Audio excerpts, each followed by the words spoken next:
Good afternoon. Well, I won't lie, it is afternoon. It's Mike, and we're out just enjoying the summer weather. Well, it's kind of warm, but that's fine. Today, I just want to talk about who are you taking care of for who. Is that right? But we'll be right back.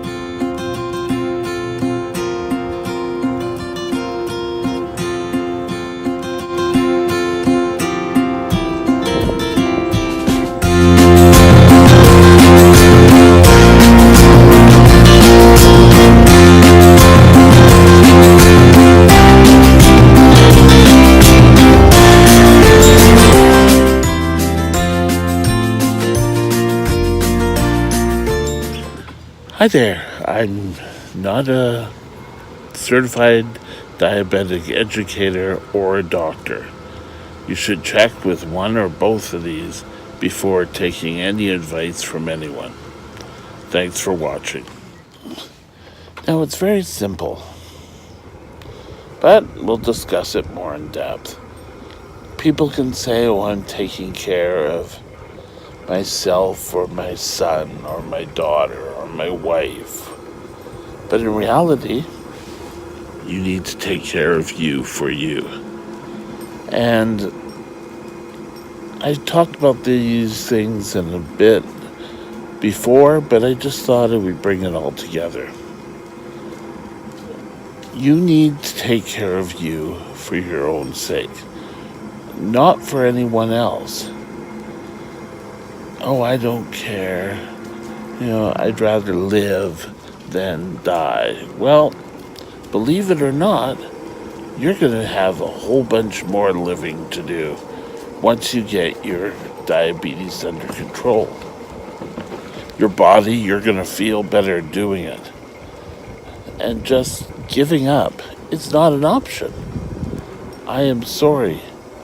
You need to be there for the ones you love, and being there means being there for all of you, not for a toe missing or a leg missing, but you need to be there so that you can run after your kids or go on that cruise with your wife. And, well, there's an awful lot of places that are wheelchair accessible and that. Trust me, you don't want to have to be in one of these things. While I can get up and I can walk, excuse me, but it's not the way to go. It's always out of the way for people, and people have to make special arrangements. I went to a fly over Canada, I think it was. It's a tourist option down here. And, we had to phone, make special arrangements that we had a disabled client coming, which was me. And we went, and it was good, and the people were awesome. But it's kind of like, we have a special needs. And while there's an awful lot of diabetics that go, and they go and they enjoy it, there's always something special that has to be done. So, don't do things just for the sake of others. Do them for you. The one thing I really miss, I personally, with my complications, I miss going for long walks. And, yes, I can go in the chair, and like we're doing now, out in the brilliant sunshine and getting our vitamin D. But it's not the same as walking. And I could go and my legs can give out. I get terrible pains in my legs. And That's part. I will partly take the blame for this. That when things were really starting to give me trouble, I didn't act on them quickly enough. I kept trying to go through the same plan and take care of things, and when it wasn't working, I didn't really care. Well, not I didn't really care. I kind of always wished it would take care of itself. I would doing blood sugars 4 times a day. I was trying to correct the insulin based on the plan we discussed with my doctor. But things never really worked out. And while I honestly have to say, for anyone who's type 2, and I don't normally talk to the people with type 2, but type 2 is not the end of your life. In fact, it can be the beginning. Now, teenagers and young adults, I've said this before, your life isn't over. Get out and live it. Just be cautious. Watch your blood sugars. Nothing is easier than taking a blood sugar. There is no excuse. Well, I forgot this. Well, did you know that you can stop by many drugstores and say, well, I forgot my glucose meter, and they will give you, well, they won't give you it, they will do the test for you so that you can find out what your blood sugar is. Take advantage of these things. There is absolutely no excuse. You know, if you forget your wallet, people will go out and find their wallet and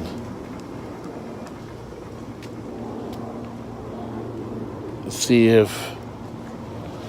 where things are, and but a diabetic, if they lose their glucometer, they won't go out and take a look for it.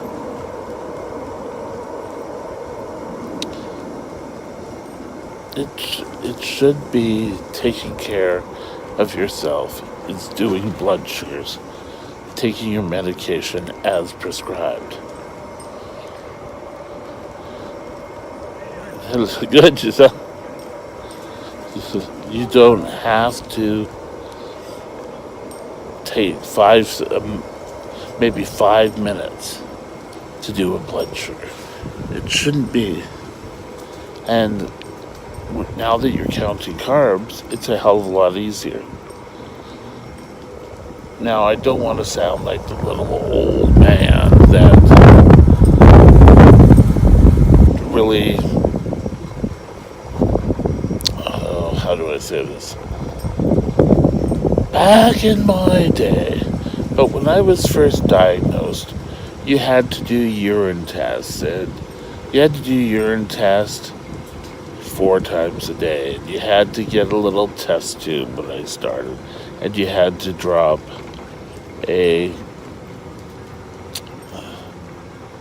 5 drops of urine to 10 drops of water, and you drop this little test tube in. And it wasn't convenient.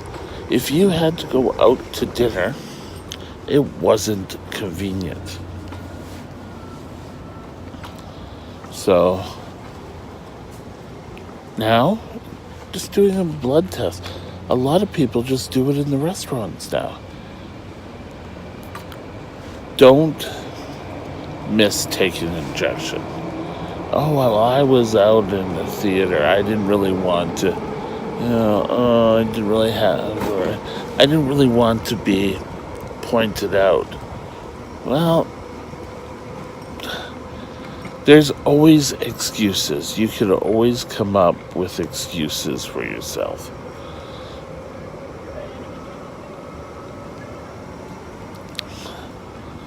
And you know,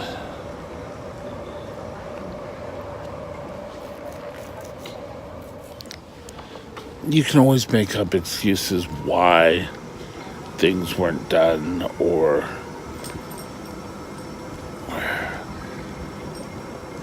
if you're traveling and you lose your glucometer, which is possible, do you have another? Do you have a spare for your spare? Just these little things. If you're traveling, contact your... There, years ago, I flew to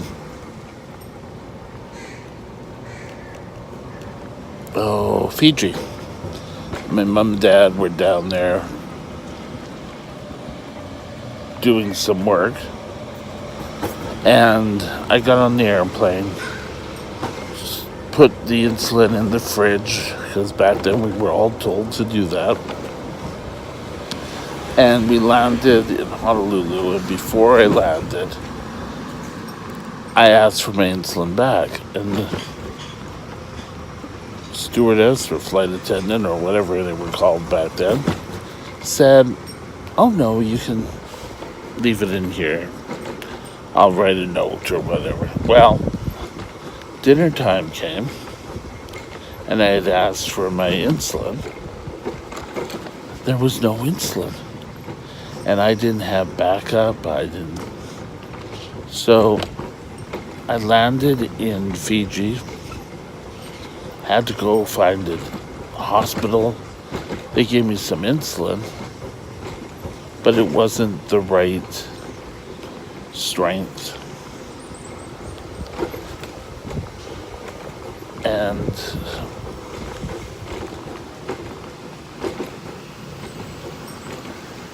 nowadays you could get around that. Back then, you couldn't really.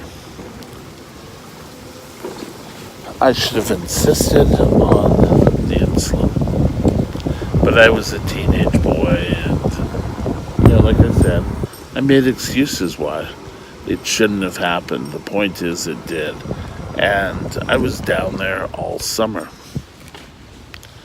So they finally sent some down, and I had to take insulin by a thicker needle, and it hurt and everything.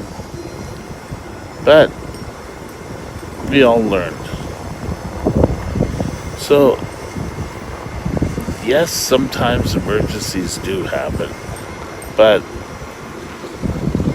if you're traveling, take extras, and take extras for your extras. You can also call your airline and ask about an extra carry-on. All the airlines have a medical desk. But remember, you've got to take care of you.